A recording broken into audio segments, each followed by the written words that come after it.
আউযু বিল্লাহি মিনাশ শাইতানির রাজিম। বিসমিল্লাহির রহমানির রহিম। কবিতার নাম রঙের মেলা। স্কুল বন্ধ, পূজার ছুটি, গায়ের ছেলেরা বেঁধে জুটি। পূজা দেখলাম উল্লাপাড়া, তথায় দেখি হিন্দু ভরা। দেখলাম গিয়ে মাটির মানব, মানব তো নয় দেখতে দানব। 10 হাত তার 2 পা, হিন্দুরা তাকে বলে মা। 10 হাতে 10 অস্ত্র ধরে বসে আছে সিংহের পরে। সে বলিতে পারে না কথা, সবাই পায়ে নোয়ায় মাথা।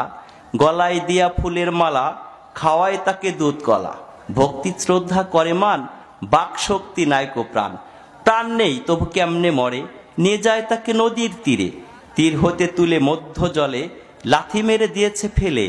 এখানেই মোর মনের কথা, মাকে কেন দিলে ব্যথা। করছো কেন রঙের মেলা, এগুলো তো ভাঙাচোরা খেলা। এই খেলাতে নেই কো লাভ, এই খেলাতে শুধুই পাপ। পাল্টিয়ে ফেলো মত, হও শেষ নবীর উম্মত।